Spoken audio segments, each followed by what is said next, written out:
32 million years after the extinction of the dinosaurs, a new giant emerged. And I'm not talking about elephants or whales. This behemoth lived for over 10 million years, growing up to a length of 9 meters. It was the biggest land mammal to ever exist. But here's the strange part, almost no one has heard of it. And just as mysteriously as it appeared, it vanished. So what exactly caused these animals to become so big in the first place? And why are they no longer around today? Well, the answer might have something to do with the rise of another giant.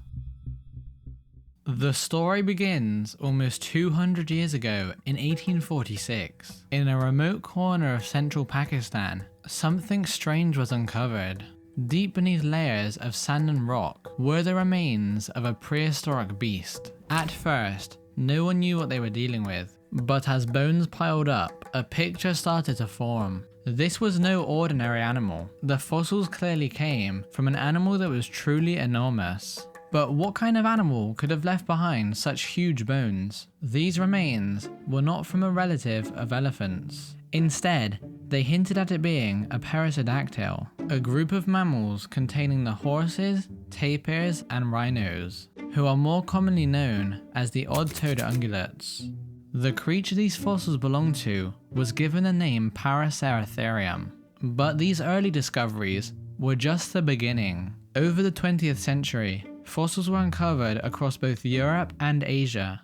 But what did all of these fossils actually teach us? It's hard to figure out an exact size, but we do know that they were the biggest land mammals to ever roam the earth, with legs like tree trunks and a neck that outstretched even giraffes. Their dominion stretched across much of the world. Its length has been estimated at 9 meters and its weight at 20 tons. Being so big came with its challenges though. Their low surface area to volume ratio would have made them vulnerable to overheating. It's for this reason that animals such as elephants and rhinos are hairless, and it's almost certain that Paraceratherium was too. But why did these animals evolve to such huge sizes? Well, to answer that, we have to go back a very long time. Their story begins when the odd and even-toed ungulates split off, somewhere between 55 and 60 million years ago, just 6 million years after the asteroid that ended the reign of the dinosaurs.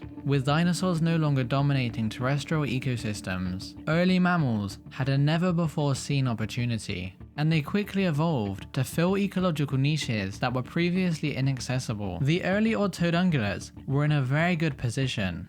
Unlike the big and slow grazing species of the modern day, they were fairly small and adapted for browsing in forests. These initial adaptations made them extremely versatile, a trait that would prove to be invaluable as global environments continue to change.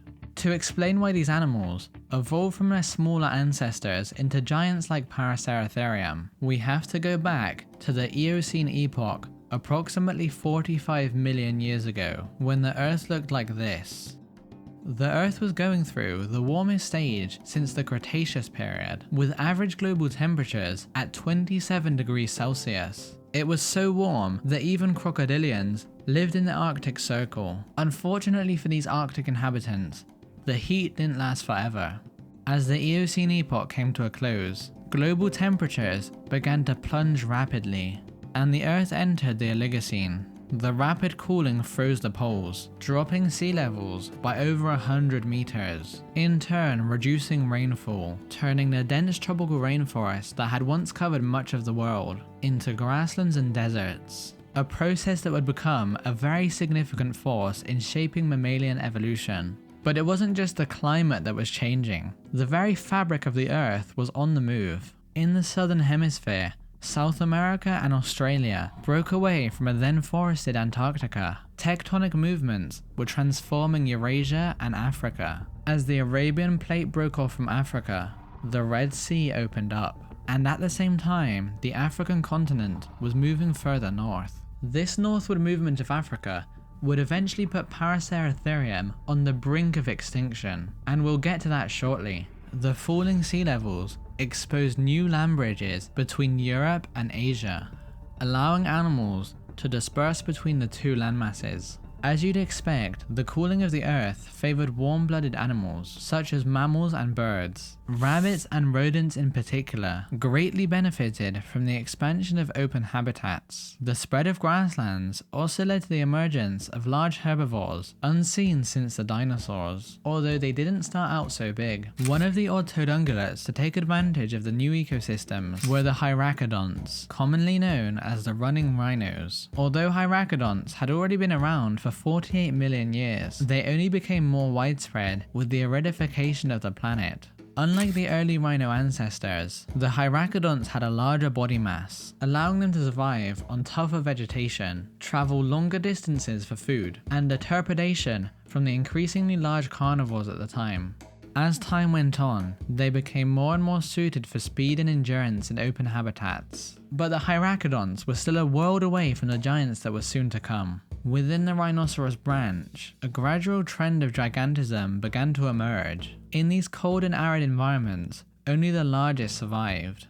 Giants capable of reaching the tallest vegetation evolved, storing vast amounts of energy and intimidating predators through sheer size. The culmination of these gradual changes resulted in Paraceratherium, the ultimate mega herbivore, but its size probably wasn't the most important of its adaptations. Unlike the teeth of more primitive rhinos, its front teeth were made up of a single pair of incisors on each jaw, which were so large that they are sometimes called tusks. These teeth weren't just important for the animals themselves, but for paleontologists. Not only do teeth preserve really well, but coincidentally, it's also how we distinguish rhinos from other animals, not by their horns. Its size might have been just about as big as a land mammal can get, but not for the reason you might think. Elephants have incredibly long gestation lengths, and since Paraceratherium was even larger, it would have likely taken multiple years. This wouldn't just limit the amount of offspring that they could have, but it would have also put incredibly intense energy demands on both the calf and the mother. Unfortunately,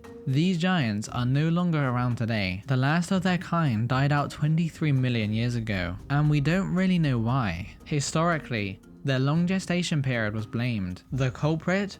Maladaptive evolution. But today we know that this doesn't happen. Evolution favors those who are more likely to survive and reproduce, and so their large size was negatively impacting their chances. They would have never evolved so big in the first place. You know how I mentioned before that Africa was moving closer and closer to Eurasia? Well, eventually, the continents connected. In its isolation, Africa became its own world. Creatures unfamiliar to the rest of the planet ruled its ecosystems. Its mammals had evolved from some small rodent-like creatures to the colossal proboscideans. One group of massive African animals, the gomphotheres, first crossed over right before Paraceratherium disappeared. Was this just a coincidence? Some scientists don't think so. Just like how elephants do today, the gomphotheres could have significantly altered Paraceratherium's ecosystem. Where tall trees were once dotted across the landscape was turned into nothing but grass. Paraceratherium, who relied on tall trees for food, found itself occupying a niche that was no longer available, and so its numbers dwindled. After Paraceratherium, the crown of the largest land mammals was passed down to elephant relatives like Paleoloxodon, showing that the planet's ecosystems continue to support large mammals, although many more species are disappearing now than ever before. And out of all the extinctions, the dodo is the most famous. But few people talk about its evolution, so go watch this video to find out more.